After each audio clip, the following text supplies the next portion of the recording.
Ada dua amunisi yang ingin saya titipkan kepada kalian untuk membangun pertanian Indonesia, untuk menjadikan kalian menjadi petani pengusaha milenial yang handal, petani pengusaha milenial yang kokoh. Kalian harus betul-betul mengerti, kalian harus betul-betul memahami, dan yang tidak kalah penting, kalian harus mengimplementasikan smart farming.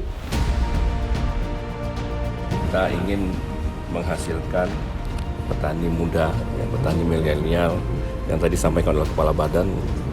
Memang dalam kondisi sekarang ini kita harus terus mendorong supaya anak-anak muda itu tertarik dan mau berkecimpung di bidang pertanian. Karena sudah terbukti pada kondisi sekarang, masa yang lalu pada pandemi COVID-19 ternyata sektor pertanian itu yang bisa mendorong pertumbuhan ekonomi. Oleh karena itulah kita terus mengkampanyekan melalui kegiatan ini agar anak-anak muda tertarik bekerja di bidang pertanian. Kita perbaiki teknisnya, kita perbaiki juga networknya, dan kita perbaiki juga mereka bagaimana mereka mengakses perbankan. Kalau kenaikan relatif lebih bagus setelah adanya pandemi.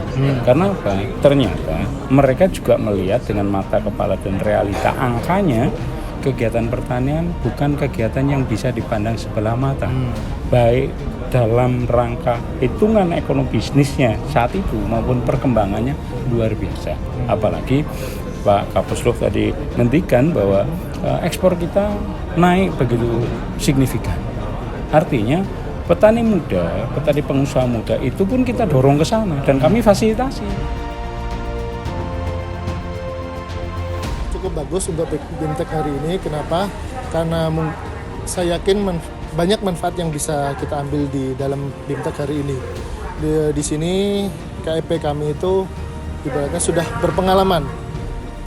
Dengan adanya pelatihan ini sangat bermanfaat untuk calon pengusaha petani muda SIMUK yang nantinya ilmu yang didapat di sini dan pengalaman yang didapat setelah kunjungan lapangan, kita bisa berharap bisa menerapkan setelah kembali dari sini.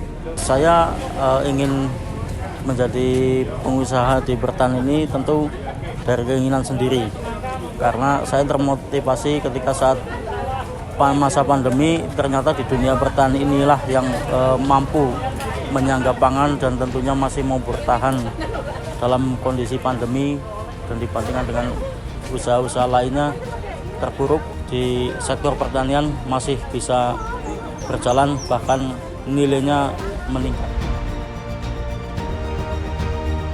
Beberapa studi kasus di kalangan wilayah saya, rekan-rekan saya, bahkan saya sendiri sempat mendapat diskriminasi dari kalangan kolonial, Pak. Kalangan orang tua bahwasanya pemuda ini nggak semestinya harus bertani. Tapi di sini saya merasa pemudalah yang sekarang harus berpikir untuk turun bertani, untuk memajukan pertanian di Indonesia.